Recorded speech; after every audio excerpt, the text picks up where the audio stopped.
माधव एक गरीब आदमी है और वहाँ रानीपुर गांव में रहता है। गांव के चारों ओर घना जंगल है और ये जंगल वन विभाग के अधीन है। माधव के परिवार में उसकी बीवी और उसकी बेटी है, पर उसके पास कोई नौकरी नहीं है। ऐसा कब तक चलता रहेगा जी? हमारी बेटी अब बड़ी हो गई है, आपको कोई नौकरी कर लेनी चाहिए। तुम्हें क्या लगता है मुझे घर पर बैठना पसंद है क्या? मैं भी कोशिश कर रहा हूँ कि जल्दी कोई नौकरी मिल जाए। माधव नौकरी की तलाश में घर से निकल पड़ता है, पर उसे कहीं भी नौकरी नहीं मिलती। आखिरकार थक हार कर शाम को माधव अपने घर वापस लौटता है। उसका उदास चेहरा देखकर उसकी बेटी उससे पूछती है, क्या हुआ पापा, आप बहुत उदास दिख रहे हो? कुछ नहीं बेटा, बस यूं ही। मुझे पता है आपको नौकरी नहीं मिल रही है, इसीलिए आप उदास हो ना। आपको जल्दी ही कोई नौकरी मिल जाएगी, आप चिंता मत कीजिए। देखो मेरी बेटी कितनी समझदार हो गई है। पापा, आप वन विभाग में नौकरी के लिए कोशिश क्यों नहीं करते? वहाँ तो पढ़े लिखे लोगों की जरूरत है और मैं तो ज्यादा पढ़ा लिखा हूँ नहीं, मुझे कौन काम देगा?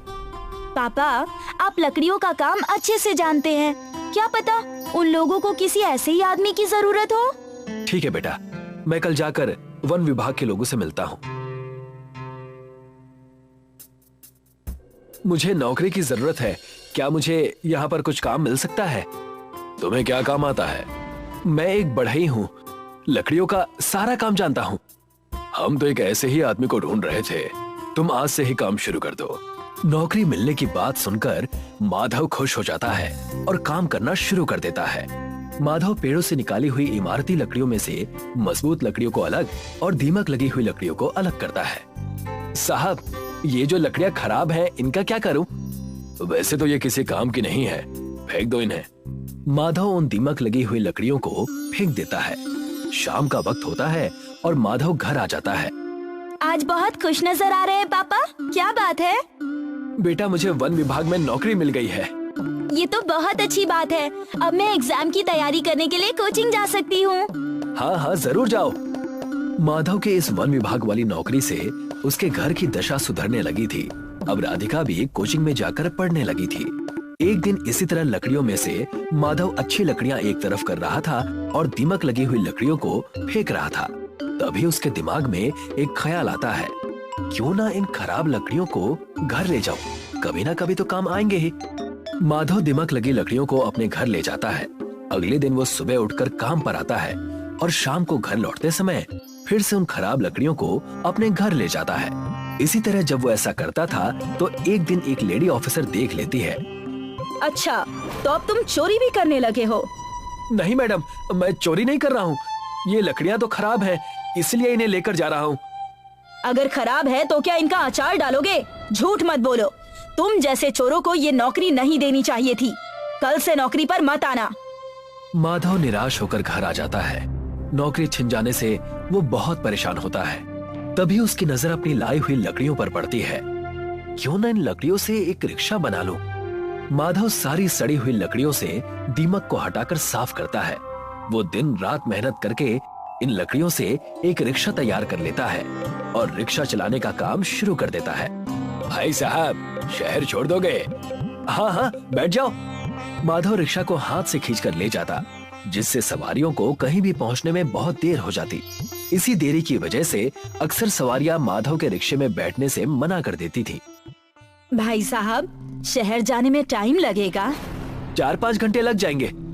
भाई साहब, मुझे शहर जाना है, विदेश नहीं जाना। रहने दीजिए, मैं दूसरा रिक्शा देख लूंगी। माधव ने लकड़ियों की मदद से रिक्शा तो बना लिया था, पर उसे उस रिक्शे को हाथ से खींचना पड़ता था। पापा, मेरे एग्जाम्स आने वाले हैं, मुझे शहर जाने के लिए कुछ पैसों की जरूरत है। बेटा, मेरे पास तो पैसे नहीं हैं, पर मैं तुझे अपने रिक्शे में तेरे एग्जाम सेंटर तक छोड़ दूंगा। पर पापा, इसमें तो बहुत टाइम लग जाएगा और मैं एग्जाम के समय तक नहीं पहुंच पाऊंगी। ठीक है बेटा, मैं कुछ इंतजाम करता हूँ। माधव सोचने लगता है कि किस तरह से राधिका को एग्जाम देने के लिए शहर भेजा जाए। वो सोच ही रहा था कि तभी उसकी नजर जंगल में पेड़ के नीचे पड़ी एक टूटी फूटी गाड़ी पर पड़ती है। माधव उस गाड़ी के पास जाता है। गाड़ी तो कबाड़ बन चुकी है, पर इसका इंजन मेरे काम आ सकता है। राघव उस गाड़ी से इंजन निकालता है और अपनी हाथ गाड़ी पर लगा देता है। चलो, अब हाथ से खींचने की टेंशन तो दूर हो गई।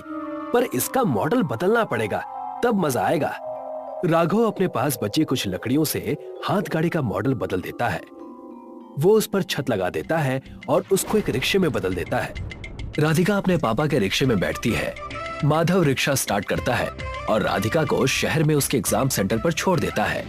माधव के लकड़ी के रिक्शे पर इंजन लग जाने से अब उसका रिक्शा तेज दौड़ने लगता है, जिससे अब उसके पास बहुत सारी सवारियां आने लगती हैं। भाई साहब, शहर जाने में कितना वक्त लगेगा? बैठ जाइए, 1 घंटे में पहुंचा दूंगा। इसी तरह से सभी लोग दूसरे रिक्शे को छोड़कर माधव के रिक्शे पर बैठने लगते हैं। ये देखकर एक रिक्शे वाला माधव से जलता है और पुलिस के पास उसकी झूठी कंप्लेन करता है। साहब, इसने किसी की गाड़ी से इंजन चुराकर अपने रिक्शे पर लगाया है, ये चोर है। अच्छा, तो अब तुम लोग गाड़ियों के इंजन भी चुराने लगे हो? नहीं साहब, मैंने चोरी नहीं की, ये इंजन तो मुझे जंगल में पड़ा हुआ मिला। अच्छा, तो अब इंजन जंगल में भी मिलने लगे हैं। सीधी तरह से गाड़ी का इंजन वापस करो, नहीं तो जेल में चक्की पीसनी पड़ेगी। पुलिस वाला माधव के रिक्शे से इंजन निकाल लेता है। राधिका के एग्जाम का रिजल्ट आ जाता है, जिसमें उसकी मेहनत रंग लाती है। राधिका को एक जॉब मिल गई है। अब राधिका नौकरी करने लगती है और देखते ही देखते 1 महीना बीत जाता है और उसे उसकी पहली तनख्वाह मिलती है। तनख्वाह वाले दिन राधिका देर से घर लौटती है। पापा, आंखें बंद कीजिए, आपके लिए एक सरप्राइज है। अच्छा, ये लो, कर लिया आंखें बंद। बताओ क्या है? राधिका माधव के सामने एक इंजन रख देती है। अब आंखें खोल दीजिए। नया इंजन देखकर माधव बहुत खुश हो जाता है। पापा, ये स्पोर्ट्स कार का इंजन है, इसे लगाकर आपकी रिक्शा सभी गाड़ियों से तेज दौड़ेगी। माधव स्पोर्ट्स कार के इंजन को अपने रिक्शे में फिट कर लेता है और सवारी के लिए इंतजार करता है। भाई साहब, मुझे शहर जाना है, कितना वक्त लगेगा? बैठ जाइए, आधे घंटे में पहुंचा दूंगा। वहाँ पहुँचने में तो 2 घंटे लगते हैं। ये मेरा लकड़ी का रिक्शा जरूर है, पर ये स्पोर्ट्स कार की तरह तेज दौड़ सकती है। आप बैठ जाइए। वो महिला माधव के रिक्शे में बैठ जाती है और माधव उसको आधे घंटे के अंदर ही शहर पहुंचा देता है, जिससे खुश होकर वो महिला माधव को डबल किराया देती है। इसी तरह से अब माधव लोगों को तेजी से गांव से शहर पहुंचाता है। जल्दी पहुंचने और समय बचाने के लिए सभी लोग अब माधव के रिक्शे का इस्तेमाल करते हैं और माधव पूरे इलाके में लकड़ी की फरारी रिक्शे वाले के नाम से फेमस हो जाता है।